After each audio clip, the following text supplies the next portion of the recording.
بسم الله الرحمن الرحيم.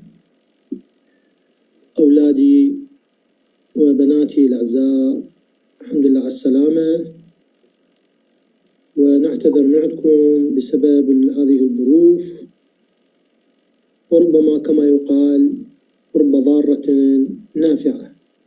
احنا وانتم ربما تعلمنا شلون ندرس بالتعليم الإلكتروني. محاضرتنا اليوم, our lecture today is about the oral cavity and the pharynx.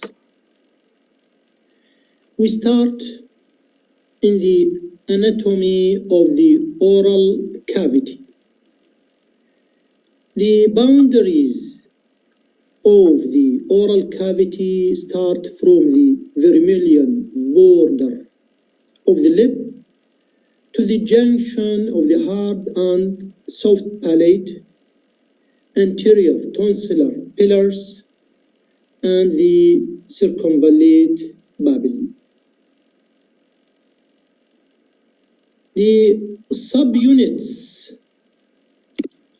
of the oral cavity include the lip, the buccal mucosa, upper and lower alveolar ridges, retromolar trigon, oral tongue, which is the anterior two-thirds of the tongue, which is anterior to the circumvallate babillae, hard palate, and the floor of the mouth.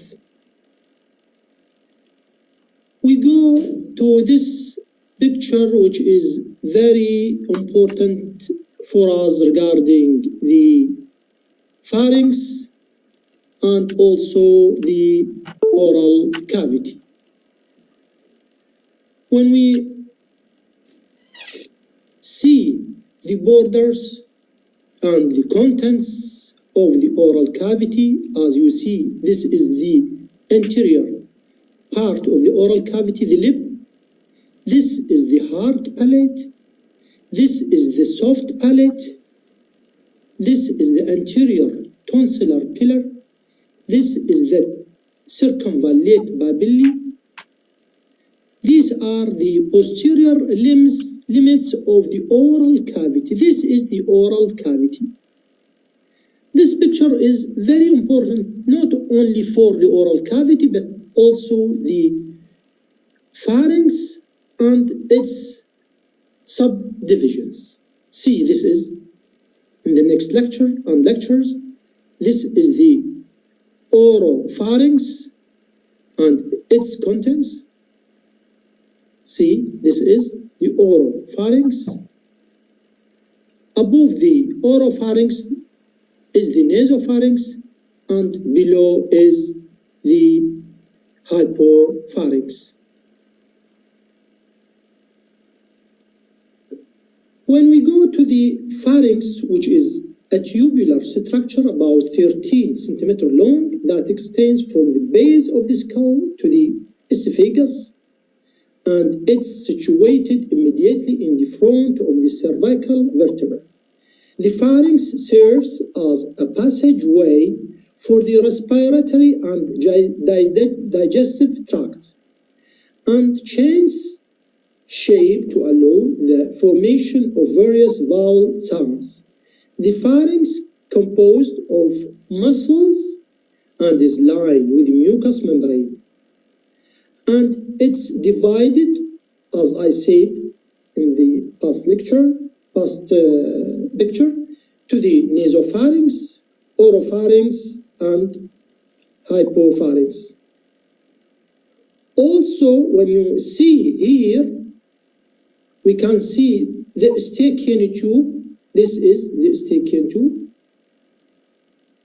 This is the Eustachian tube. It contains the opening of auditory tubes, the opening of the two posterior nares, and the opening of the larynx, and the opening to the esophagus.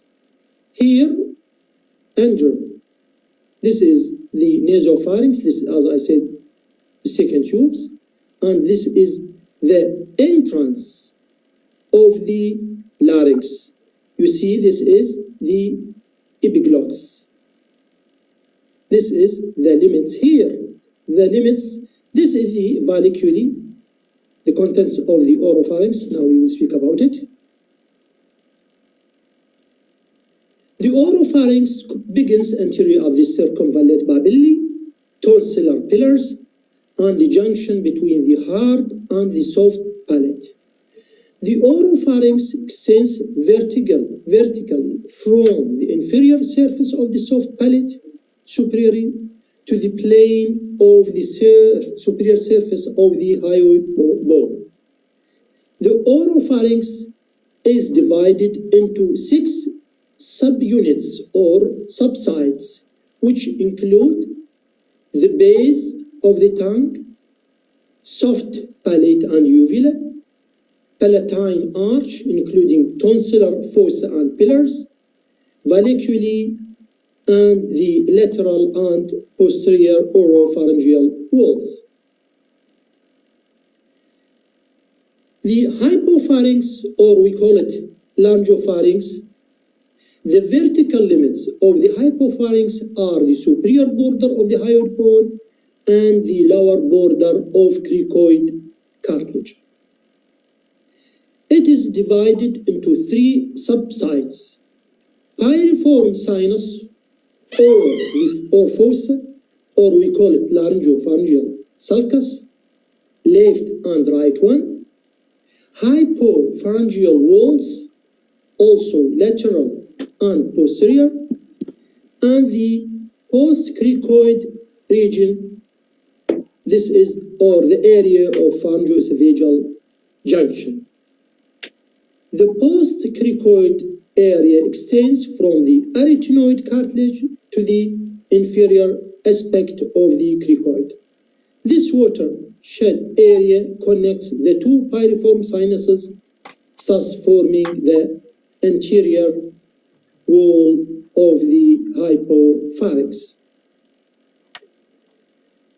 When we go to the nasopharynx, the posterior quadrant form the anterior limit of the nasopharynx. The nasopharynx is divided into 3 subsides. The lateral walls, including the fossa of Rosenmüller and torus tuberous, as I said in the picture, vault, including the superior surface of the soft palate, and posterior superior wall extending laterally from the vault to the base of the skull, including the adenoids. When we return back to the picture, this is the nasopharynx. The aquena we cannot see because of this wall. This is the vault of soft palate. This is the Eustachian tube. This is the adenoid. This is the wall. This is the posterior wall. So this is from here is above the oropharynx is the nasopharynx.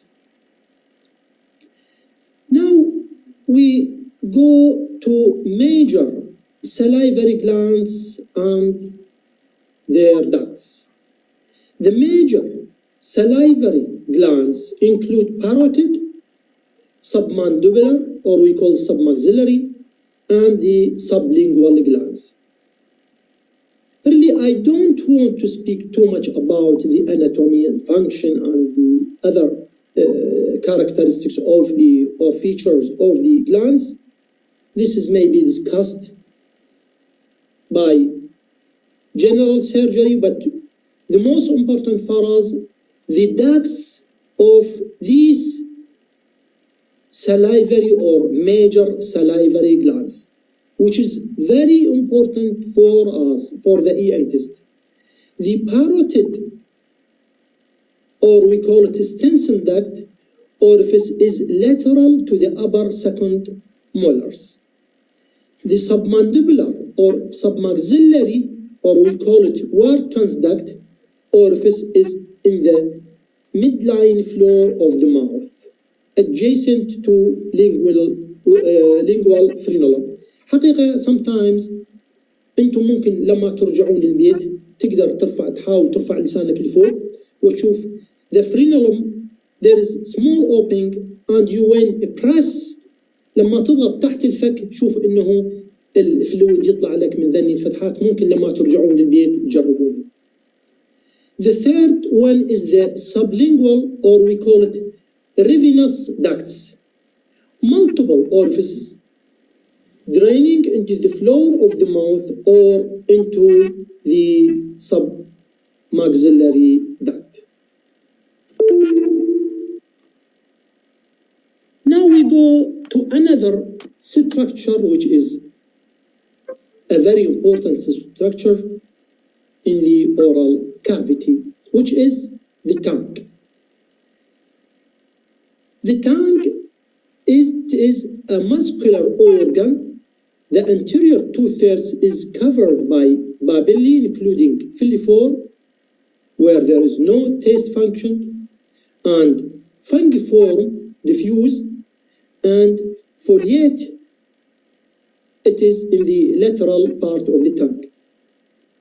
The circumvallate papillae are large and lie in a V shape at the junction of anterior and posterior portions of the tongue. حقيقة بالنسبة للسيركمفاليت بابيلي مجرد أذكركم بهالمحاضرة كثير من الناس لما يشوف خاصة إذا كان large بابيلي he is afraid. He thinks that this is a disease. حقيقة كثير من الأحيان نحاول نقنع المريض إنه ترى هاي المسألة طبيعية وأنتم ترجعون ممكن أي واحد من عندكم لما يرجع البيت ويطلع لسانه بكل قوة he can see the circumvallate papillae. The muscles of the tongue are extrinsic muscles which include genioglossus, hyoglossus, styloglossus, and palatoglossus, while the intrinsic muscles are superior and inferior, longitudinal, vertical, and the transverse. Now we go to the sensory innervation of the tongue. Anterior 2/3, the oral tongue, we call it, sensations of the touch, pain, temperature, transmitted via lingual nerve V3.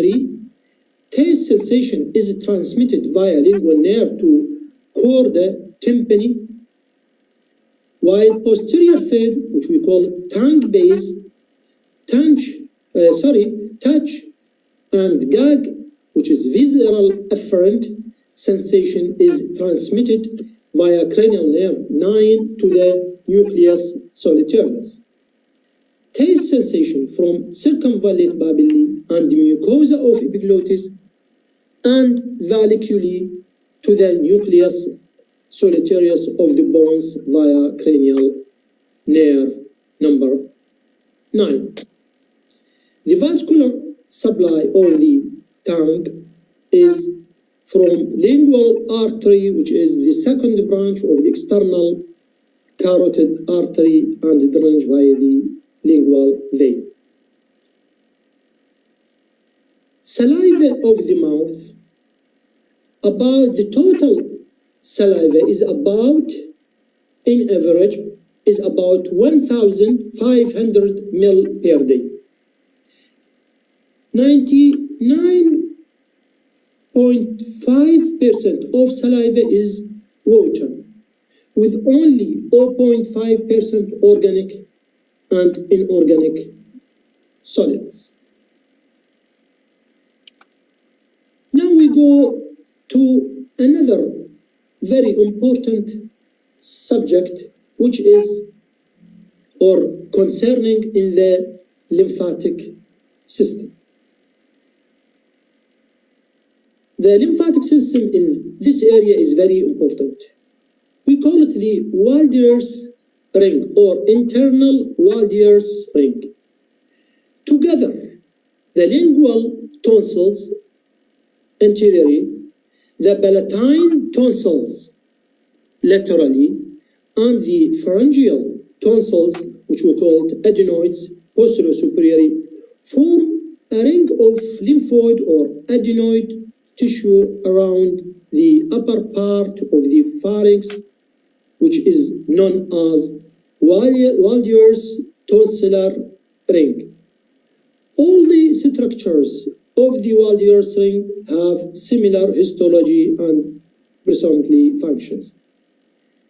Palatine tonsils composed of lymphoid tissue with a germinal center containing 6 to 20 epithelial-lined crypts. There is capsule cover over the deep surface separated from the superior constrictor muscle by thin areolar tissue. The palatine tonsil is contiguous with the lymphoid tissue of the tongue base, which we call it lingual tonsil. احنا صراحة لما نسوي ادينو او tonsillectomy نسوي dissection للبالاتاين tonsil نكون مستمرين حتى we remove the lymphoid tissue of the tongue. The arterial supply or blood supply to the tonsil, the main arterial supply is from tonsillar branch from facial artery. حقيقة هناك another branch لكن أنا ما حبيت أذكرها لكم حتى ما نعقد الموضوع عليكم. While the venous blood supply is by the lingual vein. Now we go to the disorders of the oral cavity and the pharynx. We start in the disorders of the oral cavity. Inflammation of the oral mucosa. Stomatitis is the general term for any inflammatory disorder of the oral mucosa. It can be associated with the following diseases. Gingivitis, a condition in which the free gingival margins close to the teeth are red, swollen, usually painless and bleeding. الحقيقة سواء كان هذه أو البيريودونتايتس هي غالبا تروح احنا نشوفها دائما لما نفحص المريض ولكن هي تروح على طبيب الأسنان الدنتست هو اللي تولاها. Periodontitis, inflammation of the periodontium, which includes the periodontal ligament, the gingiva, and the alveolar bone.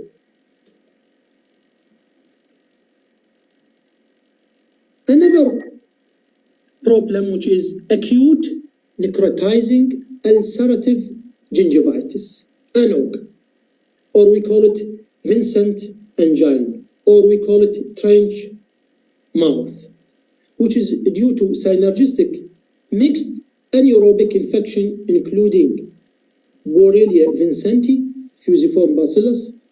The condition has an acute onset with necrosis and ulceration of the gums. Symptoms are pain, fetid odor to the breath, excessive salivation, and bleeding gingiva.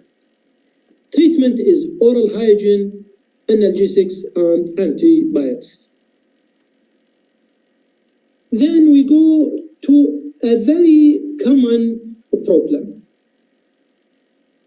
And I think most of you exposed to this problem, which is herpetic gingivostomatitis and herpes labialis, are usually due to human herpes simplex virus type 1 and rarely due to type 2, which always causes herpes genitals. Herpes labialis is the most common viral infection of the mouth. The primary herpes labialis develops approximately 5 to 7 days subsequent to contact with an infected person. A prodrome lasting up to 4 to 8 hours and can be characterized by focal mucosal tenderness and erythema quickly followed by evidence of group of small vesicles over the oral mucosa. Such vesicles are thin-walled, delicate, and short-lived. An inflammatory periphery surrounds each vesicle, followed by the development of shallow, painful, and discrete superficial ulcerations. The duration of the entire process ranges from 7 to 14 days with a generally self-limiting course. The treatment is generally to be symptomatic and supportive in nature as the patient develops antibodies to the infectious agent. احنا طبعا هذا فايرال وحقيقه الناس دائما انتبايوتيك، وهي احنا مشكلتنا وهي الانتبايوتيك. الناس شبعوا انتبايوتيك من هاي الاشياء البسيطه اللي هي self limiting. This is the herpes labialis, and this is the stomatitis اللي هو gingivitis or gingivostomatitis.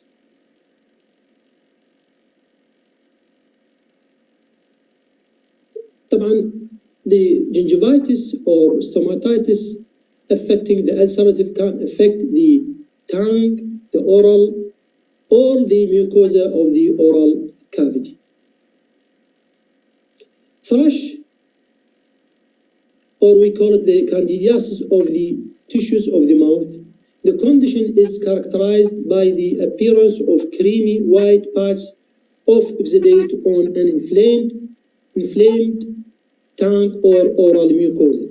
It is usually a benign condition in normal children, but may be a sign of AIDS in young adults, in the elderly, or in patients who are using inhaled steroids, or patients who have received radiation and have decreased salivary gland output. Topical or systemic therapy may be used for treatment. Biogenic granuloma, a small non-malignant mass of excessive granuloma tissue, usually found at the site of an injury, most often a dull red color and bleeds easily. When forms on gingiva, we term it or we call it epolis. Mucositis commonly encountered as a result of chemotherapy or radiation therapy. Now we go to non-infectious lesions.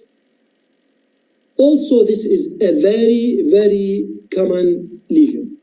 Recurrent aphthous stomatitis or recurrent aphthous ulcers, or we call it Soton disease, represent the most common non-traumatic form of oral ulceration, with an incidence range between 20% to 40% of population. This remains an incompletely understood mucosal disease, chiefly affecting the oral and oropharyngeal mucosa, and less commonly the genital mucosa. Of note are data indicating a general prevalence among those in professional groups, those of higher socioeconomic status, and non-smokers. حقيقة شافوها إنه بالناس المتعلمين اللي هم أو بالهاي socioeconomic status and non-smokers، ربما ذول معرضين أكثر، لحد الآن ما معروفة بالضبط هل بسبب الستراس thinking يعني التفكير أو الانشغال بأمور العلمية والحياتية هو اللي يكون they are more exposed for this common problem. The predisposing factors are stress, sometimes we call it stress ulcer, hormonal alterations, nutritional deficiencies, B12, folate, iron, food allergies like nuts, chocolate, gluten, and immunologic abnormalities. Treatment: mild and infrequent episodes of minor Aphthous ulcers generally require little more than symptomatic management. When treatment is necessary, the general mainstay is the use of topical steroids. When lesions are severe or occur as a continuous series of outbreaks, short-term systemic steroids are effective. Behçet's disease, oral ulcerations, conjunctivitis, iritis, and urethritis, and sometimes associated with sensory neural hearing loss. Other oral cavity lesions, leukoplakia, white plague from its name, a white hyperkeratotic lesion that may or may not be associated with dysplastic change or on histologic examination. It occurs most frequently on the lip, vermilion, buccal mucosa, mandibular gingiva, tongue, and floor of the mouth. Less than 10% of cases will demonstrate carcinoma or severe dysplasia on biopsy. The second is erythroplakia or red plague, a granular erythematous area often encountered in association with erythroplakia. About 50% will demonstrate severe dysplasia or carcinoma in situ on biopsy. The third one is the hairy tongue.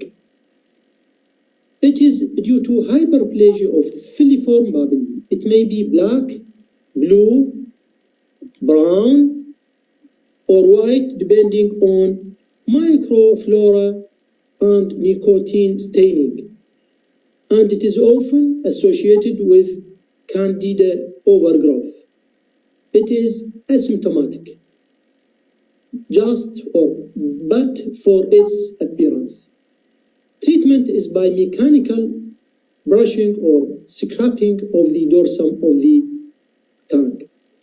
شوف this condition, the hairy tongue, لما يشوفوها الناس جد انه يخافون وحقيقه يزيدون الطين بله لما ياخذون انتبايوتيك او مضمضه او ما شابه ذلك، بينما this condition a self limiting تقدر انه تستخدم فرشه اسنان من نوع السوفت وتحاول بمعجون الاسنان تحاول يعني تسوي لها brushing و with time ممكن تتخلص منها. See, this is the hairy tongue. Another condition is the ranula, a mucocele of the sublingual gland that presents in the floor of the mouth. If it penetrates the mylohyoid muscle and presents as a soft submental neck mass, it is termed a blinging ranula. Treatment is excision of the entire sublingual gland in order to prevent recurrence. Torus palatini, a benign excessive bone growth in midline of palate that continues to enlarge beyond puberty. Occasionally, it must be removed in order to prevent denture irrigation or dental rotation. Geographic tongue, irregularly shaped areas of depapillation occur over the dorsum of the tongue. The parts vary in size and distribution over a period of days, and it affects 1% of the population. No treatment is needed. Also, this is a very common وأيضا بالنسبة للناس يخافون معها وياخذون غرارة وياخذون انتبايوتيك وقسمعتهم خايفين يتصور انه ورم، بينما هي حقيقة ما تحتاج إلى أي علاج.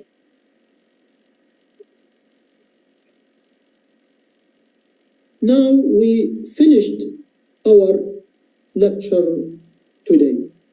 If there is any comments on this, you can send a message. ممكن إذا عنده أي واحد أي سؤال ممكن يسأله على المحاضرة، ممكن إنه على جوجل كلاس روم أو يراسلني مراسلة إذا عنده تليفون أحد يعني عنده تليفون أو واتس أو أي شيء، أنا حاضر. والسلام عليكم ورحمة الله وبركاته.